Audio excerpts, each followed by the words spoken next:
And that is why all of the Muppets are genderqueer. Ha! Another perfect episode of Renegade Cut.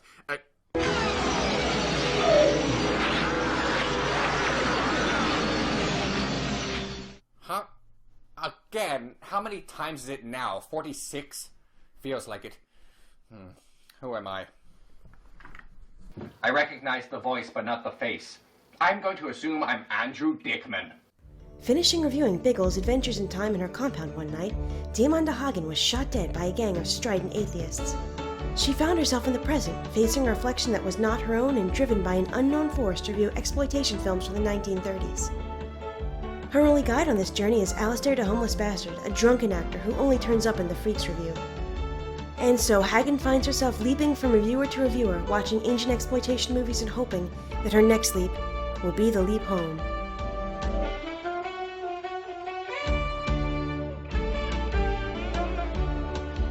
Greetings, gentle viewers. Let's make this one short and censored as hell.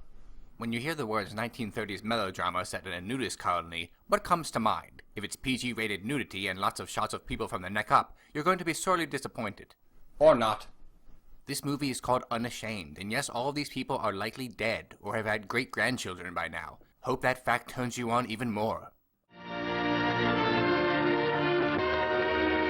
Unashamed, a review. These were the days when genre was taken very seriously, so everything was very clearly labeled. The last thing you'd want to do is think you're going to a family movie like a softcore porn melodrama, and instead accidentally find yourself trapped inside a western starring little people. These are very boring opening credits. I'm glad I was talking shit over them. Woody McGillicuddy as himself. I'm unusually glad the screenwriter didn't come up with that name. Who's Woody McGillicuddy? According to the IMDb, he's a ventriloquist dummy, and this was his only role. The 30s were weird. I'm guessing that's a side effect of all the radium they ate. Our main character, Ray Lane, is writing some emo poetry because no one loves her. She then notices she has a face. Dear God, I'm hideous. No wonder no one loves me. The audio in this movie is so bad, it sounds like it was recorded on wax cylinders. If it was, I apologize for being a dick. Ray goes to work where she can see that the use of shading is amazing. Her co-workers can camouflage into any background in the room. It's just a pity this isn't an espionage thriller. And it was an accident. Ray's a secretary for Mr. Loughton and deeply in love with her boss, who's a hypochondriac, so naturally her co-workers are going to talk about her, even though she's in the next room, has a door wide open and walked right past them to get there. Ray's been crazy about him for so long. She's swell. Her face wouldn't win no beauty prize, but she's got a figure that'd make Venus blush with shame. There she is. Oh my God, I've remembered I can notice things. Isn't she graceful? Yeah. Strange face. Looks like an Indian or something. Yeah. Shut the fuck up, you unusually racist lesbians! Mr. Loughton's a hypochondriac, so obviously Ray's gonna convince a doctor to send him to a nudist colony. He agrees, as long as he gets to racially abuse her. As an old friend, I must warn you that you'll never find true happiness with a man like Robert Lawton. I know that your mother and father were Caucasians, so perhaps were their parents and grandparents. But you, Ray, have a cast of another race. Your features will cause his relatives and friends, possibly someday he himself, to say that East is East and West is, well, you know the rest. Ray, as your friend, I have to tell you that white men would rather vomit out of their eyeballs than date you. The only reason I'm holding on is because of my superhuman gag reflex. But still, a deal's a deal, and Mr. Loughton will be sent to a nudist colony. Transactions really were simpler under the gold standard. But before that, we get to see the cameraman stumble around drunkenly. Never try to do a pan and zoom at the same time again. You could have knocked the wall over. Here's Mr. Loughton. Ever wondered what would happen if Boris Karloff played David Tomlinson? Well, there it is. His newest medical complaint is that he's constantly nervous, so how does the doctor convince him that the best way to overcome it is by enforced nudity? Well, mostly by bullshitting him and then flat out ordering him to go. You're going to live in a cabin or a tent, whichever is available. And be naked, and then I'm gonna think about you and pop pills and masturbate. What I want to know is how often you need to prescribe this to get the right to hand out memberships to a nudist colony. Oh, you have cancer. Nudity. They won't judge the size of your massive, hideous tumors. Something tells me that this shift from the postcard that you can't see to the naked people you can't see would have worked better in color, Wizard of Oz style. And listen. I do believe they're filming the forest rave scene from Freaks in the next field. So this place pretty much looks like any other holiday camp. Part of me hopes it is. And he gets arrested when he finally strips off naked. And what's that? An unattractive Northern Irish receptionist? Time to bust out some subtitles. Please sign the register. Just sign Robert. Members are known by their first names. It's a good thing that Robert wasn't the most popular male name in the United States the year this movie was made, or this could get confusing. Attention, folks. I wish to announce the arrival of a prospective member. Let us give Robert a hearty welcome. Hi, Robert. Hi, Robert. Hi, Robert. Hi, Eddie. Hi, Robert. Hi, Bob. Hi, Robert. Hi, Robert. Oh shit, they started a memetic virus. I've seen Pontypool. In no time they're gonna rip his lungs out. Anyway, he's shown to his cabin, number 5. I assume the other 100 people I've already censored have crammed into cabins 1 through 4?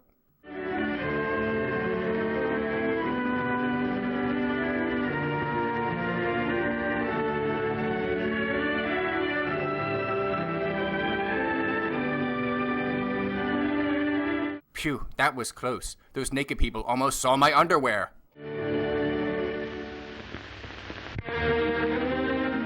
The music chosen for this film is weird, and not in the it's generic music from the 30s sort of way, even though it is. From its arrangement, it sounds like one track just kind of finishes and then another begins, like they're just playing the movie's soundtrack alongside the movie. The guy takes literally minutes to strip off. He puts his medicines up, he fondles himself, he pretends to box. It's like he's slowly trying to acclimatize us to seeing him naked. Very slowly. And every time he looks out the window, the cabin has changed location. This used to be a lake. Obviously the cabin has legs. It's the only rational explanation. Ahem. Baba Yaga reference. No, we never get to see his cock. For some reason, the nudity in this movie is limited to asses and tits. I'm guessing genitals didn't exist in the 30s and they reproduced by spores. It certainly explained Michael Winner. Hi, Robert. Hi, Bob. Oh, hi, Mark. Hi, Robert.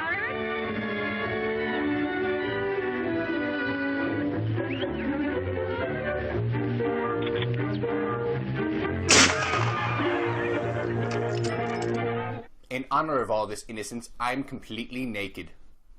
Under these clothes. Mr. Loughton meets up with Ray, and rather than be surprised, he kinda laughs and has a splash fight with her. I think he's high. Cue the inappropriate action scene music.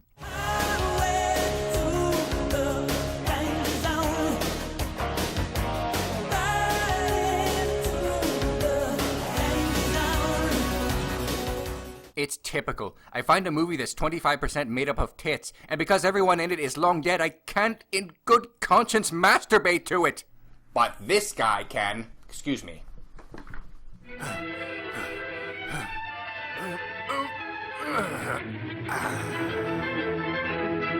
I'm Leon Thomas. I'd recognize those balls anywhere. So if this place is so damn exclusive, then how could she afford to be a member? She's a secretary, and how could she get this much time off on short notice? I mean, her boss just ran off to a nudist colony for a month. Surely she would have been left in charge. This one's for Dr. Sawyer. All the aches and pains. How can a movie with so much inane giggling have so little time for explanations? Ah, the good old days. I miss the days when throwing shit at other shit was a sport.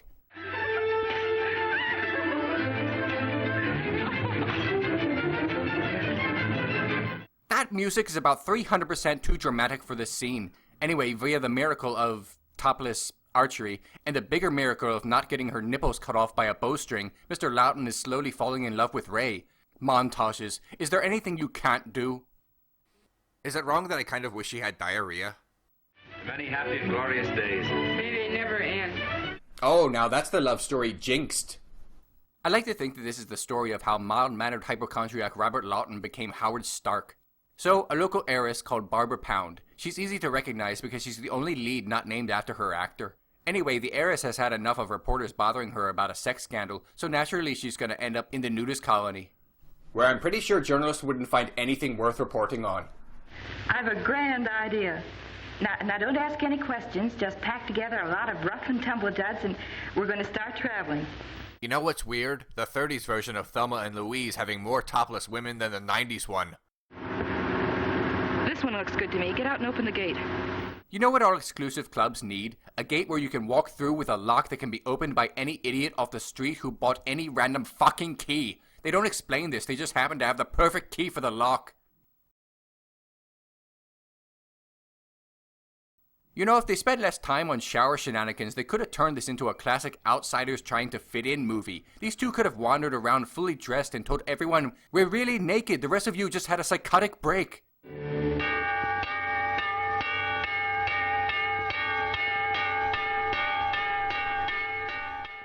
The Energizer Bunny keeps ringing and ringing and ringing and ringing. I think they heard you. Oh look, naked basketball, Tommy Wiseau style. Robert has only got one ball, the other's in the bathroom stall. I mean, he probably left it on the shelf, because it's a basketball. Oh, come up with your own joke. Robert chucked the ball and it accidentally landed on Barbara's handmaiden, so naturally when faced with naked people, they decide to hide in their trailer. Let me in! Let me in! Well, we might as well. They can't be any worse than the highway police. You're in the countryside, you're trapped in a trailer, and there's naked people leering at you through the window. It can be worse than the highway police. Shit, this is the sort of scene I'd expect to find in a Wrong Turn prequel. What's the matter? Matter? Who's that naked man out there? You asked the naked woman right in front of you. And good work putting them at ease, Robert. I'm fairly sure they're going to have nightmares about your rape face. Oh, Robert, come here. These girls came here by mistake. Now they want to become members. Do you think we could sponsor them? Why not? We can try. The more the merrier. Come and be naked with us. Forever and ever and ever. I've worked out what this is. This is a carry-on movie without the plot or jokes, thus making it nearly indistinguishable from an actual carry-on movie. Now we've arrived at the place where you can bare your body to the healthful rays of the sun. What? Do you mean I have to take my clothes off to stay here? Well, in a nude, you have to do as a nudist do. On second thought, I think I like it here. Yes, crazy about it. Why, I'll never leave the nudist camp as long as I'm here. I'll never leave the nudist camp as long as I'm here. Boy, oh boy, oh boy, oh boy. Am I glad we came up here. A naked ventriloquist dummy being laughed at by a chorus of topless women. In any other movie, this would be a freaky dream sequence. This moment was brought to you by the 30s, are still really fucking weird. I never wanted to see a dummy's O face, I swear! I hope you all have fucking nightmares. I will. Then, dinner time. Say, John, let's see the meat. I really hope the meat is what's left of guys castrated for making meat jokes. So Ray's been looking for Robert, but alas, he's hanging out with Barbara. Apparently she really likes her men tall, mustachioed, naked, and leering at her like a serial killer. And this scene is presented without comment.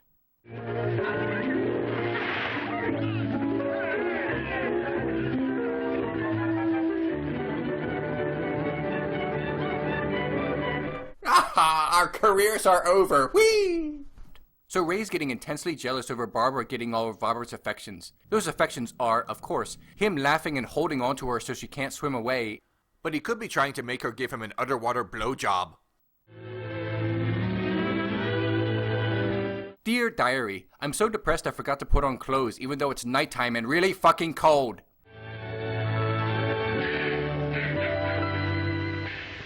And now, shall we discuss the subject for better understanding? Professor, isn't it true that this belief was held? Okay, use your real voice. I fucking dare you. In this old world, there's a modern trend for analyzing everybody's friend. What is it? Psychosis. I think I'd be much more impressed with this sing-along if I gave a shit about vaudeville. But one thing's for sure, that dummy wants to murder someone and wear their skin. Probably one of those two. Robert gets a letter from Ray asking him to go to her birthday. Naturally, we have to see him write his reply. All of it. How else would we know he finished it? Her birthday cake looks like a tit, by the way. He's already seen yours. It's not going to turn him on. Even though you do feel the need to get dressed up for the party. I know she wants to look different because it's a special occasion, but couldn't she be more naked? A skinless woman eating birthday cake would be hilarious. And shitty 30s special effects would make it even funnier. So Robert didn't turn up for the birthday party because he's an asshole, and because he's fucking Barbara. Time for Barbara's handmaiden to drop in and dump a steaming pile of exposition. Excuse me. I didn't know you were having a party. Ain't you exclusive? Robert and Barbara are having one, too. They kicked me out. Well, three's a crowd anyway. Ha! The naked painting the clothes. That one bit might be wittier than the rest of the movie combined. You know, we haven't seen the receptionist guy lately. He was probably murdered for not reaching the right level of physical beauty. There is so much fucking footage of people frolicking in this. Not that you can tell. I've really enjoyed cutting most of it out. Anyway, Chucky is telling everyone about the mysterious origin of canned laughter.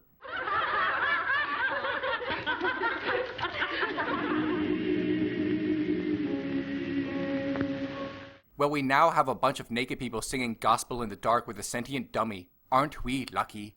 In any other movie, in any other decade, this next shot would be from a horror movie.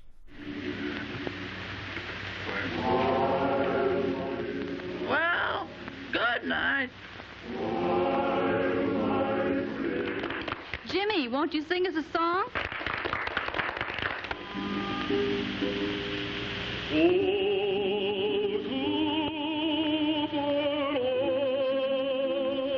Wow, that guy ate Mario Lanza. So Ray heads out and sees Robert and Barbara together, and her upset has turned to weather control. Somehow, and there's a storm. Although I'm unconvinced that the ending's not crossing over with the finale to Freaks. The entire point of this movie is fucked up. If you're not 100% white, then don't fall in love with the rake-thin, pasty serial killer of your dreams, and instead be happy to die alone. Oh, look at her diary.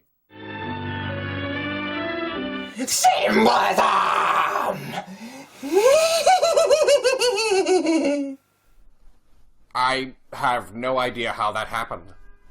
Anyway, be happy to die alone or you're going to go crazy enough to go hiking nude with bare feet, spending all day climbing a mountain and throw yourself off of it.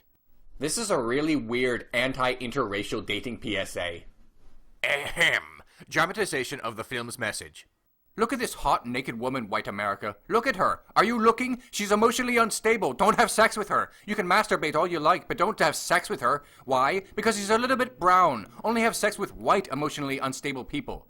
So yeah, with her bare feet she climbed the nearest mountain she could find that was taller than the clouds, just to dramatically kill herself because an unattractive idiot didn't love her. I'll give her this much, she was dedicated. She'd have to be. I doubt she had much skin left on her feet by the time she reached the top. That was Unashamed. And it certainly was unashamed.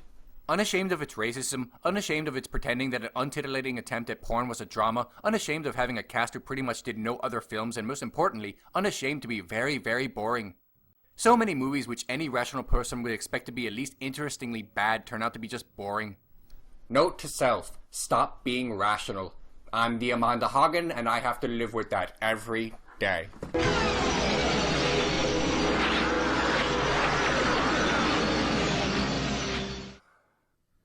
Face normal. Smooth, sonorous voice returned. Well, back to pissing off half my fans.